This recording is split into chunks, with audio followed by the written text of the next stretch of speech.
আপনারা যদি বেশি বাড়াবাড়ি করেন তাহলে আমরা বিদেশ থেকে সাহায্য সহযোগিতা নিয়ে ভারতে একের পর এক মসজিদগুলোকে সিলগালা করে দিচ্ছে, সেইগুলো নিয়ে কোনো বক্তব্য আমরা দিতে পারি না, আমাদের কণ্ঠস্বর চেপে ধরা হয়। আসসালামু আলাইকুম দর্শক, গাইবান্ধা পলাশবাড়ি রাম মন্দির আড়ালে অ্যাডভোকেট চৈতালি চক্রবর্তী যে দেশ নিয়ে গভীর ষড়যন্ত্র করছে, এবার বের হয়ে এসেছে চাঞ্চল্যকর তথ্য, যা জানলে আপনারা অবাক হতে বাধ্য হবেন। দর্শক, আজকের এই ভিডিওটি খুবই গুরুত্বপূর্ণ হতে চলেছে, তাই বলছি ভিডিওটি কেউ স্কিপ করবেন না। তো দর্শক, চলুন বিস্তারিত দেখে আসি। বাংলাদেশে বসবাস করে বাংলাদেশের এনআইডি কার্ড ধারণ করে ভারতকে রিপ্রেজেন্টকারী বাংলাদেশের একজন হিন্দু উগ্রবাদী অ্যাডভোকেট মিতালি চক্রবর্তী তিনি একটা কথা বলেছেন যে আপনারা যদি বেশি বাড়াবাড়ি করেন তাহলে আমরা বিদেশ থেকে সাহায্য সহযোগিতা নিয়ে বাংলাদেশের কোনো একটা প্রদেশকে সনাতনী প্রদেশ হিসেবে ঘোষণা করব, যেখানে শুধুমাত্র সনাতনীরাই থাকবে। বাট আমরা এখন পর্যন্ত সেটা করি নাই, কিন্তু আমাদের জন্য আপনারা যে ব্যবস্থা নিচ্ছেন অদূর ভবিষ্যতে সেটা আমরা করব। কত বড় সাহস, কি ভয়ঙ্কর লেভেলের স্পর্ধা, কি মারাত্মক রাষ্ট্রদ্রোহিতা একবার চিন্তা করেন। আপনি জাস্ট একটু চিন্তা করেন যে ভারতের উত্তরপ্রদেশ বা গুজরাট বা দিল্লির কোনো একটা রাস্তার পাশে দাঁড়িয়ে কোনো একজন মুসলমান ঠিক এইভাবেই বলতেছে যে আমাদের ওপর যদি আপনারা বেশি বাড়াবাড়ি করেন তাহলে আমরা বিদেশ থেকে সাহায্য সহযোগিতা নিয়ে এনে ভারতের কোনো একটা প্রদেশকে আমরা মুসলমান প্রদেশ হিসেবে ঘোষণা করব, সেখানে শুধুমাত্র মুসলমানেরাই থাকবে। বাট আমরা এখন পর্যন্ত সেটা করিনি। বাট আপনারা যদি অন্যায় অত্যাচার বেশি করেন তাহলে আমরা এটা করব। আপনাদের কি মনে হয় ওই মুসলমান আগামীকালকের সূর্যোদয় তার নিজ বাড়িতে কি দেখতে পাবে? ডেফিনেটলি না। ওই স্ট্যাটাস দেওয়ার কয়েক ঘন্টার মধ্যেই ভারতের অ্যান্টি টেরোরিজম গ্রুপ এনএসআই এরা ওই লোকটাকে তুলে নিয়ে বিভিন্ন ধারা উপধারা রাষ্ট্রদ্রোহিতার মামলা দিয়ে ভারতের কোনো একটা বিহার জেলখানার অন্ধকার কারাগারে নিক্ষেপ করবে, যেখান থেকে হয়তোবা ওই মুসলমান ভবিষ্যতে আর কোনোদিন ভারতের সূর্যোদয় দেখতে পাবে না। ইভেন কারাগারের মধ্যে সে বেঁচে আছে নাকি মরে গেছে তার ফ্যামিলি মেম্বারও এটা জানতে পারবে না। এই পর্যন্তই কি ক্ষান্ত থাকবে? নো। এরপরে শুরু হবে, এরাও শুরু করবে, মাঠে নেমে পড়বে। ওই মুসলমানের ফ্যামিলিতে কে কে আছে তাদের প্রতি হ্যারাসমেন্ট শুরু হবে এবং ভারতের যত উগ্রবাদী হিন্দু পণ্ডিত আছে করবে এবং ওই ফ্যামিলির বাইরে, ওই ফ্যামিলির বাড়ির বাইরে মিছিল মিটিং করাইতে লাগাই দিবে। এর 1 ঘন্টা পরে ওই পুরো বাড়িটাই মাটির সাথে মিশাই দিয়েছে। কিন্তু বাংলাদেশের অ্যাটমসফিয়ারে থাকার পরেও, বাংলাদেশের রাস্তাঘাটে ঘোরাফেরা করে, বাংলাদেশের রেশন খাওয়ার পরে বাংলাদেশের মানচিত্রটাকে ছিঁড়ে টুকরো করে আলাদা করার ঘোষণা দিয়ে ফেললো একজন হিন্দু উগ্রবাদী। এইটা নিয়ে বাংলায় কোনো ধরনের কোনো কথা নেই। এরকমটা কি হওয়ার কথা ছিল? এরকমটা কি আপনারা কখনো দেখছেন যে একজন হিন্দু উগ্রবাদী বাংলাদেশের মানচিত্রটাকে আলাদা করার ঘোষণা দিছে? কোনটা কি? এর কারণটা খুবই সিম্পল, লজিক্যাল। বাংলাদেশের ভারতের পায়রবি করা একমাত্র রাষ্ট্রপ্রধান হচ্ছে পরম শ্রদ্ধেয়া, সে তো চলে গেছে। তারপরে তত্ত্বাবধায়ক সরকার আসছে, এরপরে বিএনপি সরকার। এখন পর্যন্ত 6-7 হিন্দু উগ্রবাদীটা শক্তিশালী করার যে চেষ্টা এত বছর ধরে সে করে দিয়ে গেছে, এখন তো আসলে তাদের মাথা মুরব্বি নাই, যার কারণে সেটা ওরা এখন মরণ কামড় দেওয়ার চেষ্টা করতেছে। কেন করতেছে? কারণ প্রধানমন্ত্রী তারেক রহমান খুব স্বাভাবিক এবং সিম্পল রাজনীতি তিনি শুরু করেননি। আজকে 6-7 মাস পরে এসে যেটা স্পষ্ট বোঝা যাচ্ছে যে তিনি বাংলাদেশ পন্থা রাজনীতি শুরু করছেন। এখন পর্যন্ত ভারতের পায়রবি করা, তাদের কথা মতো অ্যাক্টিভিটিস ওনার মধ্যে দেখা যাচ্ছে না। সীমান্তে বিজিবির সাথে বিএসএফ এর এই যে কথা কাটাকাটি, গোলাগুলি অলরেডি শুরু হয়ে গেছে। এইসব কিছু বুঝতে আলাদা কোনো অঙ্ক কষতে হয় না, সহজে বোঝা যায়। তো যেহেতু তারেক রহমান সরকারকে আসলে দাবাইতে পারতেছে না, যার কারণে অবশিষ্ট বাংলাদেশের যে সমস্ত হিন্দু উগ্রবাদী আছে তাদেরকে দিয়ে ইন্ডিয়া এই মুহূর্তে মরণ কামড় দেওয়ার চেষ্টা করতেছে। হয় নামাবে আর নয়তো একদম শেষ হয়ে যাবে, এরকম একটা ব্যাপার স্যাপার।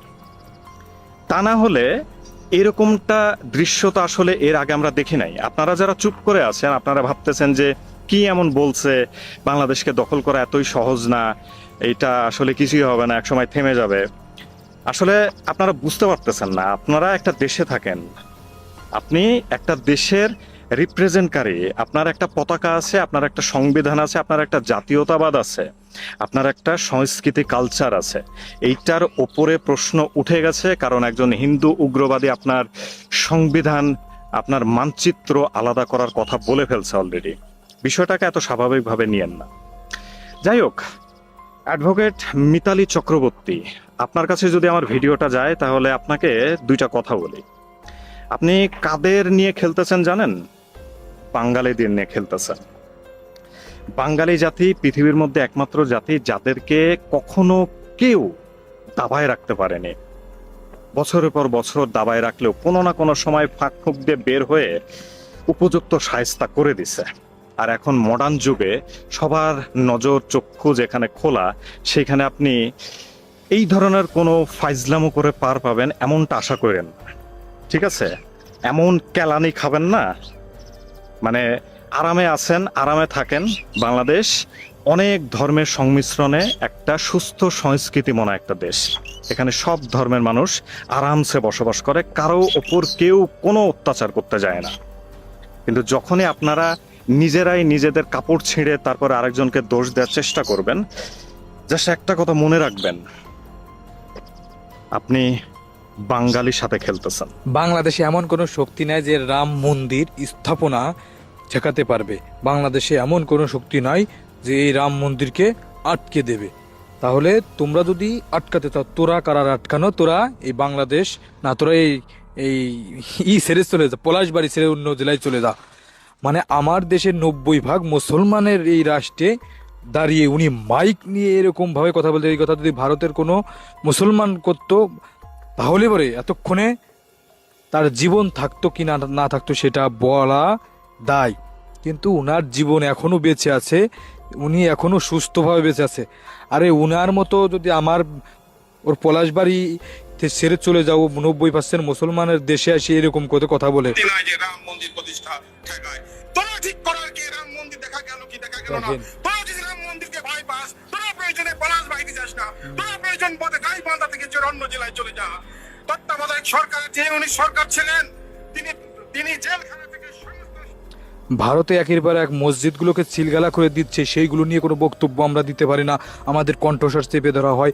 ভারতে একের পর এক মুসলিমদেরকে হুঁশিয়ারি দিচ্ছে, নামাজ পড়তে দেবে না, এই সব করতে দেবে না, মসজিদের মাইকে আজান দেবে না, সেসব নিয়ে আমরা কথা বলতে না। বাংলাদেশের 90% মুসলমানের দেশ, সেখানে তোমরা যে মাথা উঁচু করে তোমরা কথা বলো তো।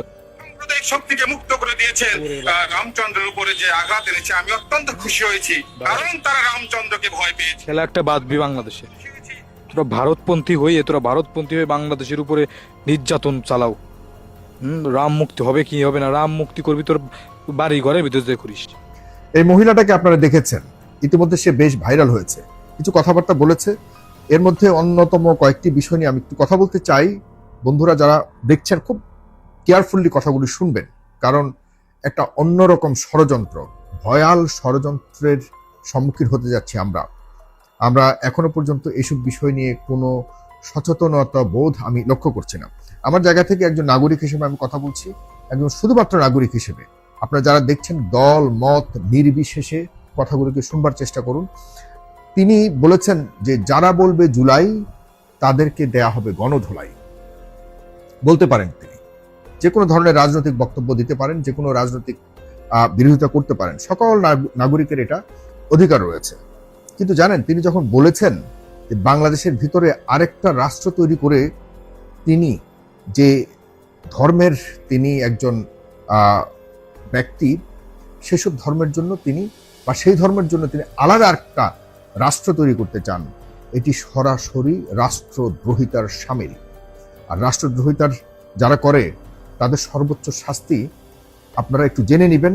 আমি বলতে চাই না, তিনি যেহেতু একজন আইনজীবী, যতটুকু শুনেছি, মহিলাকে আমি কখনোই দেখিনি, চিনি না, তিনি একজন আইনজীবী, যতটুকু আমি আইন অঙ্গনে খবর নিয়েছি, যে তিনি খুবই খুবই একদম ডাউন লেভেলের একজন আইনজীবী। তিনি আইন অঙ্গনে বা আদালত অঙ্গনে, আদালত প্রাঙ্গণে তার তেমন কোনো ধরনের সম্মানীয় অবস্থান নেই। আমাদের সনাতনী ধর্মের অনেক সিনিয়র আইনজীবী রয়েছে, অনেক সম্মানিত আইনজীবী রয়েছে, কিন্তু তিনি কোনো ধরনের স্তরে সম্মানের স্তরে আছে বলে আমি শুনিনি। গতকাল থেকে আমি বিষয়গুলি জেনেছি, আরো অনেক বিষয় আছে, সেগুলো নিয়ে আপনাদেরকে জানাবো। তবে একজন নাগরিক হিসেবে আমার কাছে মনে হয়েছে এই মুহূর্তে এই বিষয়গুলো নিয়ে কথা বলা দরকার, যে হঠাৎ করে তিনি এবং তারা অনেকেই মিলে কেন হঠাৎ করে বাংলাদেশে এমন একটা অরাজক পরিস্থিতি তৈরি করবার জন্য উঠে পড়ে লেগেছে। আমরা যতটুকু জানি যে তাদের প্রতি বর্তমান সরকার জনাব তারেক রহমান এই পর্যন্ত ধর্মীয় আলোকে কোনো গোষ্ঠীকে তিনি ইঙ্গিত করেননি। এই পর্যন্ত জনাব ডাক্তার শফিকুর রহমান জামায়াতের আমির, তারা অলরেডি ঘোষণা দিয়েছে এরকম যে যারা নন মুসলিম আমাদের দেশে, নন মুসলিম হিসেবে আমাদের দেশে নাগরিক হিসেবে আছে, তাদের প্রতি কোনো ধরনের খারাপ আচরণ সহ্য করা হবে না। তাদেরকেই বলা হচ্ছে, তাদেরকেই টার্গেট করা হচ্ছে। হিন্দুরা কিন্তু টার্গেট করছে কাদেরকে? জামায়াত ইসলাম। অথচ জামায়াত ইসলাম সবচেয়ে সবার আগে তাদেরকে প্রোটেকশন দেওয়ার জন্য গেছে, যায়, এরকম অনেক উদাহরণ তৈরি করেছে। একরকম বাংলাদেশে আমাদের যারা সংখ্যালঘু সম্প্রদায় রয়েছে বিভিন্ন, তাদেরকে কে কতটা প্রোটেকশন দিতে পারে, এই 5 তারিখের পর আমরা রীতিমতো কম্পিটিশন দেখেছি যে তাদেরকে কে দলের মধ্যে ভিড়াতে পারে, তাদেরকে কে কতটা রক্ষা করতে পারে, তাদের প্রতি কে কতটা ভালোবাসা দেখাতে পারে, এই ধরনের রীতিমতো প্রতিযোগিতা চলছে। কিন্তু দুঃখজনকভাবে আমাদের এই সনাতনী বলেন বা সংখ্যালঘু সম্প্রদায়ের যারা রয়েছেন, তারা আমাদের এই ভালোবাসার বিষয়টাকে দুর্বলতা ভেবে নিচ্ছেন। তারা একরকম রাজনৈতিক একটা অবস্থা তৈরি করবার জন্য, একটা সিন ক্রিয়েট করবার জন্য পরিকল্পিতভাবে তারা মাঠে নামার চেষ্টা করছেন। আমার বন্ধু বান্ধব আছে, খুব কলিজার বন্ধু বান্ধব আছে হিন্দু সম্প্রদায়ের বা অন্যান্য সম্প্রদায়ের, কখনোই এই যে আমি যে অঞ্চলে আছি একটা টু শব্দ আমরা কখনো শুনিনি। একসাথে সবাই আড্ডা, রাজনীতি, আঞ্চলিক যে আপনার সামাজিক বন্ধন, সামাজিক আচার অনুষ্ঠান সবকিছুর মধ্যে চলতে দেখছি। কিন্তু এই যে গোষ্ঠীটা হঠাৎ করে মাথাচাড়া দিয়ে উঠছে, এদের লক্ষ্য কি, এদের উদ্দেশ্য কি? আমাদের দেশের গোয়েন্দাদের আরো বেশি সক্রিয়ভাবে বের করতে হবে। আমি লক্ষ্য করেছি ভারতে যখনই পশ্চিমবঙ্গে সরকার পরিবর্তন হলো, মমতা বন্দ্যোপাধ্যায়কে সেখানে ষড়যন্ত্র করে তাকে ক্ষমতা থেকে চ্যুত করা হলো, তারপরেই সেখানকার মুসলিমদের উপরে একদম অতর্কিতভাবে সেখানকার মুসলিমদের ঘর বাড়ি মসজিদ সব ভেঙে চুরমার করে দেওয়া হয়েছে। বাংলাদেশে একটা টু শব্দ কেউ করেনি। বাংলাদেশের মানুষ মুসলিম সম্প্রদায় 95% মুসলিম সম্প্রদায়ের দেশ হলেও পার্শ্ববর্তী একটি এলাকায় মুসলিম নির্যাতনের চিত্র দেখার পরেও কিন্তু কেউ টু শব্দটা করেনি। আমরা ভেবেছি সেই দেশের বিষয়, সে দেশে থাকবে, সার্বভৌমত্ব আমরা সম্মান করতে চাই। কিন্তু প্রিয় ভাইয়েরা, সেটা কি করছে আমাদের দেশের? আপনারা মাথায় রাখবেন, আমি কিন্তু কোনোভাবেই বলবো না আপনারা এইসব এই কোথাকার কোন কি চৈতালি বা এই জাতীয় কারো কথা শুনে আপনারা কেউই উদ্বিগ্ন হবেন না। এই জাতীয় কিছু মানুষ আছে যারা শুধু ব্যবহৃত হয়, তারা নিজেরাও জানে না তারা কেন ব্যবহৃত হচ্ছে। এদের এই টাইপের মানুষগুলিকে একসার সময় টিস্যু পেপারের মতো ফেলে দেওয়া হয়, বিভিন্ন রাজনৈতিকভাবে ব্যবহার করার পর, সামাজিক বিভিন্ন উদ্দেশ্যমূলক কাজে ব্যবহার করার পর এদেরকে টিস্যু পেপারের মতো ফেলে দেওয়া হয়। এরা নিজেরও টের পায় না, এরা নিজেরও বোঝে না। দুঃখজনক, দুঃখজনক।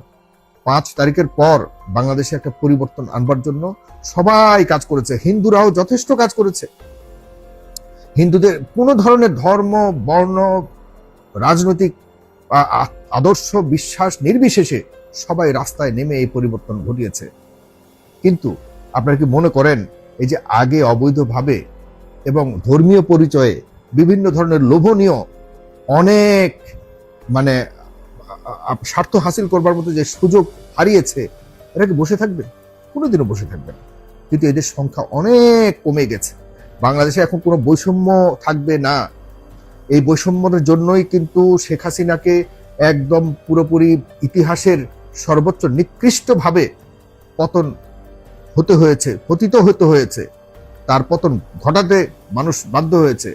এমন ধরনের বৈষম্য যে এই অমুকের কারণে, অমুক এই ধর্ম বা অমুকের এই এই কারণে তাকে আমরা বেশি প্রায়োরিটি দিব এবং আমাদের স্বার্থ উদ্ধারের জন্য, রাজনৈতিক স্বার্থ উদ্ধারের জন্য আন্তর্জাতিক সম্প্রদায়কে আমাদের রাজনৈতিক স্বার্থের জন্য আমরা ব্যবহার করবার জন্য অমুক সম্প্রদায়কে আমরা ব্যবহার করব, এই ধরনের বৈষম্যমূলক রাজনৈতিক অ্যাক্টিভিটি বাংলাদেশের মানুষ মেনে নেবে না। আপনারা বাংলাদেশের মানুষকে সবাইকে বাংলাদেশের নাগরিক হিসেবে দেখার চেষ্টা করবেন, কাউকেই হিন্দু মুসলিম বৌদ্ধ এই হিসেবে দেখার চেষ্টা করবেন না। কাউকে প্রায়োরিটি দিয়ে কাউকে মাথায় উঠিয়ে আবার আছাড় মারবেন না। যে ষড়যন্ত্র শুরু হয়েছে আমাদের ধর্ম বর্ণ নির্বিশেষে, রাজনৈতিক নির্বিশেষে সবাইকে, ইনক্লুডিং আওয়ামী লীগকে বলবো, আর বহির্বিশ্বের স্বার্থের কাছে নিজেদের আদর্শকে বিকিয়ে দিয়ে আর এমন কিছু করার চেষ্টা করবেন না। বাংলাদেশের মানুষ এখনো পর্যন্ত যারা ভালো কাজ করেছে, আওয়ামী লীগের যারা ভালো কাজ করতে চায়, তাদেরকে মানুষ এখনো পর্যন্ত সমাজে পাশাপাশি বসিয়ে সামাজিক সকল কিছু করছে। যারা অপরাধী তারা চলে গেছে, আর তারা আপনাদেরকে বিভ্রান্ত করতে চাচ্ছে। আপনারা অবশ্যই আমরা সবাই এদেশের নাগরিক, এই সমাজের নাগরিক। আমরা আজ হোক কাল হোক, অবশ্যই আপনারা যারা ভালো কাজ করবার জন্য আপনারা ইচ্ছা পোষণ করেন, আপনাদেরকে এই দেশের মানুষ গ্রহণ করবে, যদি আপনারা নিজেদেরকে প্রমাণ করতে পারেন যে আপনাদের কিছু ভুল ভ্রান্তি ছিল, সেগুলিকে আপনারা যে সমাধান করে আবারও আপনারা জনগণের কাছে আসেন। ডেফিনেটলি আপনার এই দেশ আপনাদের, এই দেশ আমাদের, ঠিক সমানভাবে আমরা এই দেশকে স্বাধীনতা এবং সার্বভৌমত্ব রক্ষা করে সামনে এগিয়ে নিতে হবে। আমি বিদেশি ষড়যন্ত্রের পায়ে যেন কেউ পা না দেই, বিদেশি ষড়যন্ত্রের ফাঁদে যেন আমরা কেউ পা না দেই। প্লিজ এই বিষয়গুলিকে আমরা খুব হালকা ভাবে নেওয়ার কোনো সুযোগ নেই। সামান্য কিছু টাকার জন্য রাস্তায় ব্যানার নিয়ে নেমে যাওয়া, কোনো সামান্য একটা ভ্রান্ত পরিকল্পনার কথা শুনে স্বপ্ন দেখিয়ে কিছু কিছু মানুষকে রাস্তায় নামিয়ে যারা ষড়যন্ত্রকারী, তারা আড়ালে থেকে যে একটা দাঙ্গা হাঙ্গামার পরিকল্পনা করা হচ্ছে, এটির পরিণতি কারোর জন্যই ভালো হবে না। আমি শেষ কথা বলতে চাই, যারা রাস্তায় নামছেন যে আমাদেরকে এটা করতে দিতে হবে, ওটা করতে দিতে হবে, আপনাদের মাথায় রাখবেন এই দেশেও কিন্তু বেশিরভাগ মুসলিমের দেশ। সবাই একরকম মানসিকতা রাখে না, সবাই একরকম মানসিকতা রাখে না। সার্বভৌমত্বের জন্য এই দেশের মানুষ কতটা আত্মত্যাগী সেটা আপনারা 5ই আগস্ট 2024 বুঝে গেছেন। আপনাদেরকে বলতে চাই, ভারতের পার্শ্ববর্তী দেশে কিন্তু মুসলিমদের উপর যেভাবে নির্যাতন করা হয়, সামান্য গরুর মাংসের টুকরার জন্য যেভাবে মানুষকে হত্যা করা হয়, সেটা কিন্তু আপনার মাথায় রাখতে হবে। আমাদের এই দেশে এই ধরনের কোনো কিছু করতে দেয়া হবে না। আমরা চাই না এই দেশের মেজরিটি মুসলিমরা কোনো কারণে আপনাদের প্রতি এমন দৃষ্টিভঙ্গির অবস্থা তৈরি হোক। আমরা কোনোভাবেই চাই না, বিশ্বাস করুন, কসম, আমরা কোনোভাবেই চাই না আপনারা এমন পরিস্থিতি তৈরি করবেন না। আমরা চাই পাশাপাশি থাকতে। এটা স্পষ্ট মেসেজ আমাদের সকল মুসলিম ভাইরা ঠিক একইভাবে আপনারা যাদেরকে উদ্দেশ্য করে বলছেন, শুধুমাত্র রাজনৈতিক কারণ ছাড়া এমন ধরনের কথা বলতে পারেন না। মাননীয় প্রধানমন্ত্রী তারেক রহমান, তার যে চলাফেরা বলেন, তার যে স্বপ্ন, তার যে চিন্তা ভাবনা, ইতিমধ্যে আপনারা বুঝে গেছেন। যখনই বুঝতেছেন যে তিনি ভালোভাবে দেশটাকে পরিচালনা করবার জন্য একটা গুড স্টার্টিং করেছে, তখনই আপনাদের মাথায় হয়ে গেছে, হায় হায়, এত ভালোভাবে দেশ চললে তো আমরা তো আর অন্য কোনো অরাজকতা তৈরি করতে পারবো না। তখনই আপনারা এই ধর্মীয় কার্ড সামনে আনবার চেষ্টা করছেন। যারা বাংলাদেশের আপনাদের ভাষায় ধর্ম রাজনীতি করে, তারাও আপনাদেরকে যেভাবে পাশে নিয়ে আপনাদেরকে নিয়ে এগিয়ে যেতে চাচ্ছে, আপনারা ভাবছেন যে হায় হায়, আমাদের তো খুব সহসায় আমরা তো আর ক্রিম খেতে পারবো না, তাড়াতাড়ি করে আমরা এই অবস্থাতে একটা নতুন ইস্যু দাঁড় করিয়ে দেই। এগুলি মানুষ বুঝে। সাবধান, এসব কারণে যদি বাংলাদেশে কোনো কিছু হয়, আপনারা কেউই রেহাই পাবেন না, কেউই রেহাই পাবেন না।